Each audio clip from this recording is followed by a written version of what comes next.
Bien, agradecemos muchísimo su exposición al doctor Marco Antonio Velilla. Invitamos a nuestro siguiente invitado. Él es el señor Carlos Herrera, vicepresidente de Desarrollo Sostenible de la ANDI, y nos va a presentar la explotación industrial y el territorio. Bienvenido, doctor Carlos. Muy buenos días, agradecimiento para los organizadores, de manera particular para el doctor Velilla, por este tema tan oportuno, tan importante. No es muy popular, pero sí es de fondo, es fundamental. Cuando tuvimos el privilegio de ser invitados, pensamos mucho y, como decía el señor embajador o el señor procurador, ese es un tema complejo, pero además usted decía otra cosa que también veíamos en las reflexiones, tiene que ver también mucho con la cohesión, y es crucial. Inclusive pensábamos cuando hacíamos la charla que hace poco, el año pasado, era muy popular el libro ¿Por qué fracasan los países? Y tiene mucho que ver quizá con este tema. Las instituciones, la calidad de las políticas públicas son fundamentales. Entonces quiero compartir unas reflexiones sobre el tema de industria y territorio y quiero empezar un poco por los retos globales. O sea, estamos en un entorno cambiante que nos obliga a adaptarnos y que rediseña la gestión en todos sus campos, en lo regional y en lo nacional. Entonces quería tocar un poco lo que está pasando hacia afuera y qué mejor que empezar con las perspectivas de la OCDE. La OCDE tiene un documento interesante que mira hacia el futuro y que asocia lo que viene un poco con grandes retos para la sociedad y para el planeta, para su administración, y cómo lo que plantean ellos es que, a pesar de que va a haber un crecimiento importante, el deterioro de los recursos naturales va a poner en riesgo el bienestar. Inclusive nociones de la Revolución Francesa como el progreso están hoy en duda. O sea, las generaciones, si ustedes pasan, no hay algunas notas sobre un joven en Europa, muchos de ellos salen a las calles y con pancartas que dicen quiero vivir con mis papás. O sea, que ni siquiera ya se piensa que va a estar mejor, sino que quiero mantenerme como estoy. Entonces hay todo un reto importante, obviamente, de crecer, de satisfacer las necesidades de tanta gente que no lo tiene hoy en día, pero a la vez de no deteriorar la base de recursos naturales. Algunas de las cifras que vienen en estos datos o de otras fuentes muestran que la economía se va a cuadriplicar, es lo que se prevé en los próximos años. O sea, vamos a tener un crecimiento realmente significativo económico.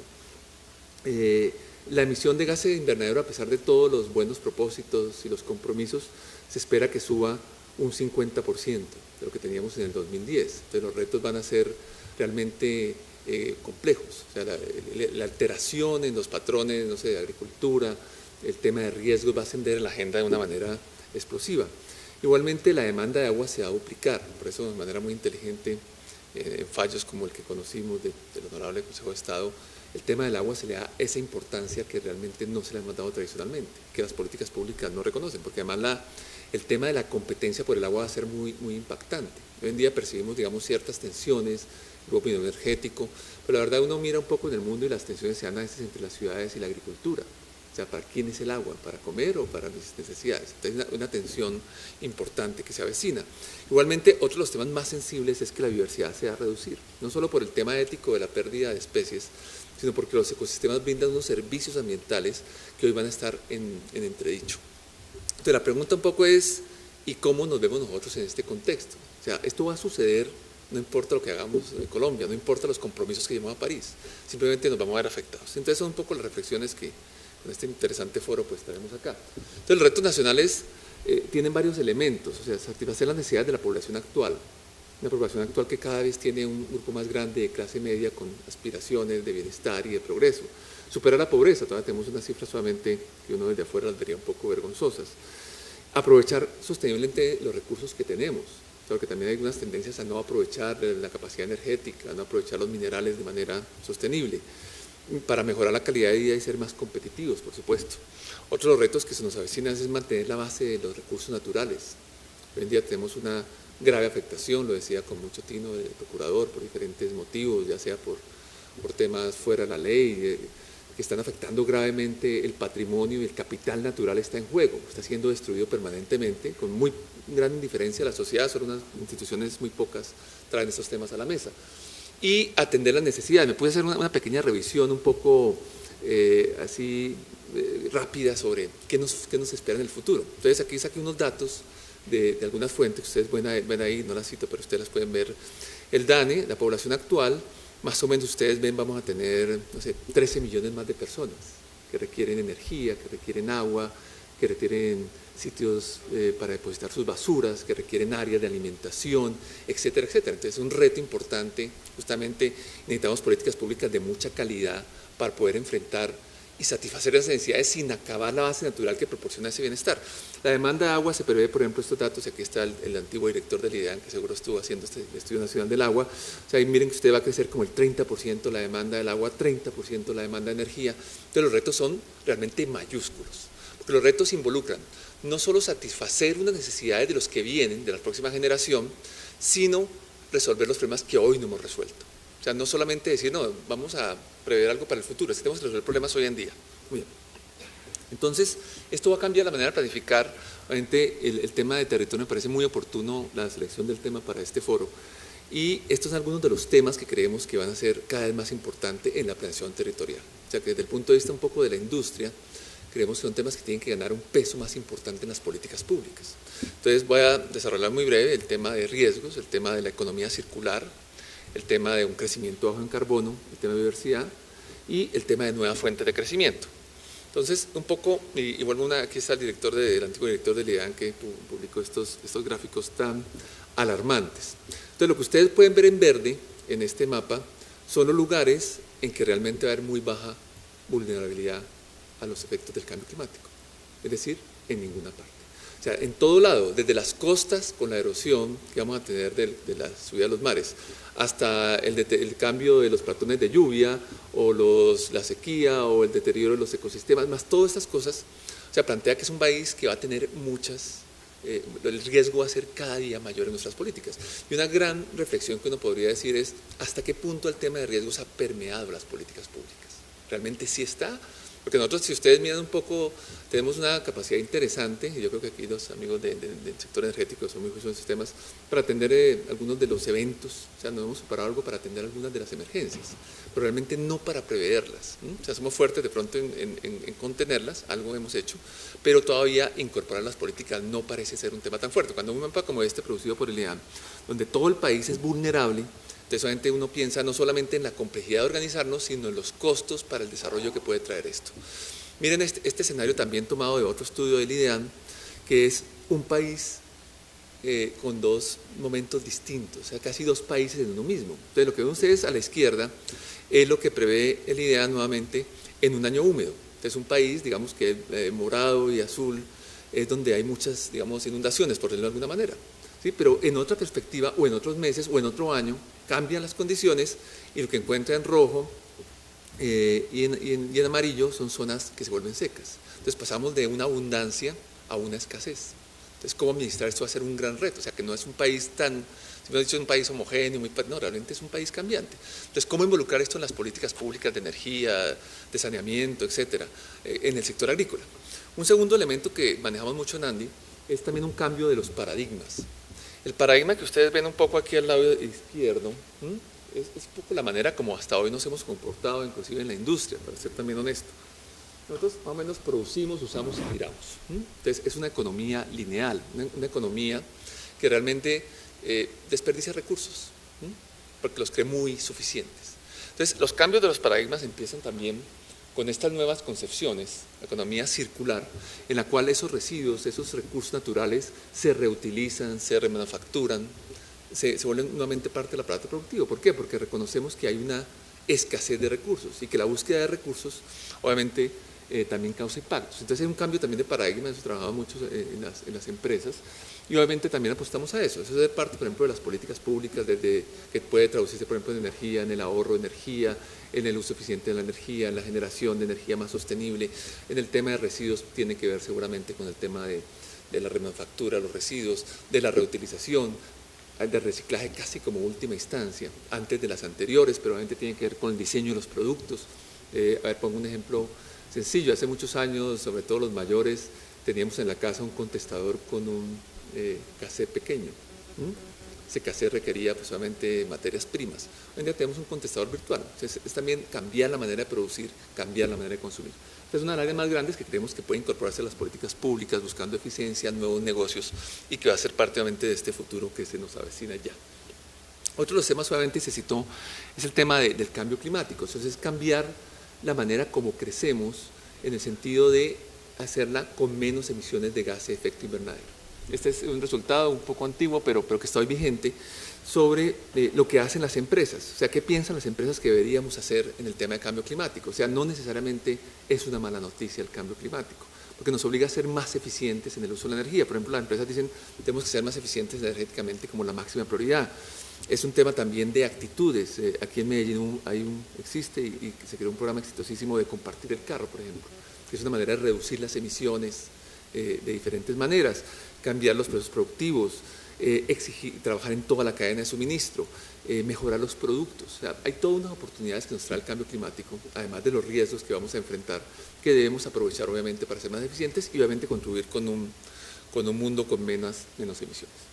El siguiente punto, y este es un poco más institucional, es el tema de biodiversidad. O sea, el tema de biodiversidad es un tema fundamental, pero de pronto es apto para un buen pronunciamiento. Pero aquí lo que ustedes ven, en un poquito complejo este gráfico, es la redefinición un poco de lo que es el trabajo de la ANDI. La ANDI, que nació aquí en Medellín, es un gremio, aunque hoy es Asociación Nacional de Empresarios, pero es un gremio de industria, y es muy interesante citar que la visión de nuestros jefes, de los empresarios, es que la biodiversidad es un tema central en el plan estratégico de la ANDI. Entonces, no es decir, hombre, queremos la biodiversidad, somos prácticos, no. La biodiversidad, lo que ustedes ven aquí son los 8 pilares estratégicos. Y en el tema de medio ambiente, ustedes ven el número 13 ahí, el tema de la biodiversidad se convierte en un tema central en el gremio. O sea, el gremio tiene como unos objetivos al 2020, el trabajo en biodiversidad, que incluye también el tema del agua. Eso es para mostrar cómo responder a los retos del deterioro de los ecosistemas requiere también cambiar las políticas. Y un gremio como ANDI, que es un gremio finalmente una línea dura de progreso, de desarrollo económico, considera que la biodiversidad está en el centro, también tenemos que considerar que las políticas públicas lo incluyan, porque no es suficiente que el Ministerio del Medio Ambiente, digamos como moraleja, honorable magistrado, que el Ministerio del Medio Ambiente tenga excelentes políticas de biodiversidad. Lo interesante que sea aquí, como puede ser un símil con la ANDI, es que la política minera incluya el tema de biodiversidad en la parte estratégica de la toma de decisiones, o la de transporte, o la industrial, o la de desarrollo territorial. Eso es interesante, creo que, y esa evolución, porque es la única manera de que realmente tengamos unas decisiones de fondo en el tema de biodiversidad. Bueno, nosotros compartimos, por ejemplo, en temas prácticos, y digamos, ¿a qué le apuntamos? A lograr esto. Hay una convención de biodiversidad que planteó que los países tuvieran el 17% por lo menos de sus zonas terrestres bajo una figura de protección que garantizará a perpetuidad, digamos, el manejo de los ecosistemas. Aquí, digamos, tienen varias figuras, digamos, los parques nacionales serían, digamos, la manera de reflejarlo. Hoy en día, para que ustedes tengan una idea, estamos como cercanos al 13%, o sea, un poco por debajo, que haría que más o menos nos faltaran unos 6 millones a nivel territorial. En el tema de zonas marinas y costeras, realmente solo estamos en el 2% de protección, o sea, estamos muy lejos, pero entonces nosotros de ANDI queremos contribuir a alcanzar estas metas, o sea, desde contribuir con las empresas en su trabajo en las regiones también estamos trabajando y muy bueno lo que decía el magistrado y muchos de los ponentes, aquí se requieren alianzas, o sea, no es la función de la ANDI ni las empresas mineras, petroleras, ni industriales, ni eléctricas crear áreas protegidas, pero sí pueden jugar un papel muy importante en contribuir a su creación. Entonces, porque queremos llegar a estas metas globales, Colombia debe ser parte de esto, y más que un país inmensamente biodiverso, pues obviamente inclusive estas metas puede decirnos si no son pocas para la riqueza que tenemos, que no es solo una riqueza, digamos, de los residuos de los ecosistemas. Hoy en día, por ejemplo, en ANDI hemos visto que uno de los temas de biodiversidad más interesantes que tiene Colombia es el patrimonio genético. Entonces, diversidad, cuando uno habla de biodiversidad, normalmente piensa es en las especies, pero también son los ecosistemas, pero también son los genes. Colombia tiene un banco de genes realmente extraordinario que lo podría hacer muy próspero en el futuro. Muy bien, entonces termino con unos mensajes, 3 mensajes finales. Gracias a esta invitación que nos llevó a hacer unas reflexiones importantes y, como bien decía el magistrado, a empezar un camino de pensarnos cómo es la relación del territorio, porque usted tiene toda la razón, magistrado, cada uno mira solo su tema. Cuando mira la política industrial, ve los temas de la política industrial. Cuando ve la agricultura, ve la política agrícola. Cuando ve la energética, ve la energética. Cada uno mira su tema y entonces, ¿dónde están esos canales comunicantes? ¿Dónde está esa cohesión de que usted habla? Eso nos cuesta y todavía requerimos aprender a hacerlo, porque los especialistas, y don José Ortega, y ya se habla de la barbarie y el especialismo. Los especialistas sabemos mucho de pronto de industria, pero sabemos poco de interlocución de estos diferentes sectores. Entonces, ¿cómo lo vemos el mensaje principal acá?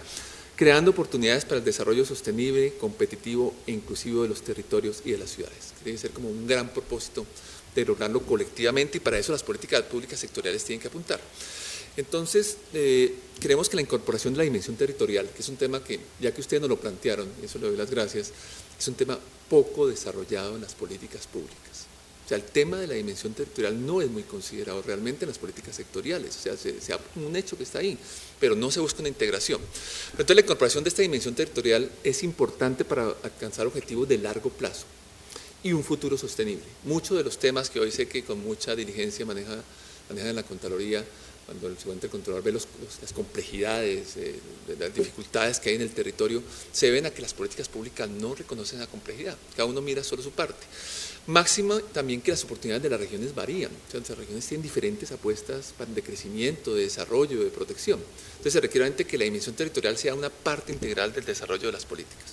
Segundo mensaje es que la gestión territorial debe considerar diversos elementos, o sea, no es un tema de especialistas, por decirlo de alguna manera, es un tema casi más de políticos, de gestores, de planificadores.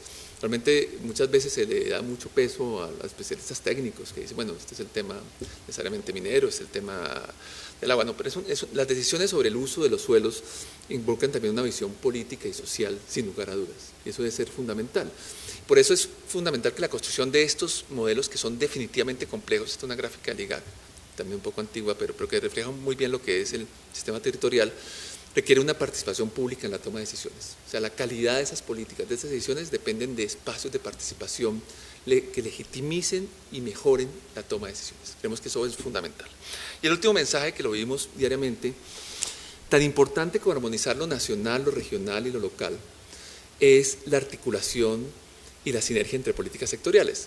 La primera parte, por ejemplo, nosotros somos conscientes y muchas veces vemos un poco injustos en algunas de las críticas a los planes de ordenamiento territorial. Dice, hombre, este alcalde no tuvo en cuenta, este consejo no fue solidario, ¿por qué no entiende la competitividad? Pero también encontramos que estos mandatarios locales no reciben un insumo regional, menos un insumo nacional. Oiga, pero usted, ¿por qué no consideró las hidroeléctricas en esto? Porque no hay las políticas no se entienden verticalmente. O sea, los que más están presionados son los alcaldes, para que hacen sus podos, o los otros instrumentos, pero ellos no reciben realmente buenos insumos. Entonces lo que encuentra es permanente un conflicto en el territorio. Dice, no, momenticos, si usted puso eso, ahí voy a colocar mi carretera. Y lo otro es que las políticas, entonces tenemos un tema para mejorar en, digamos, lo que podría ser lo vertical, de lo nacional, lo regional a lo local.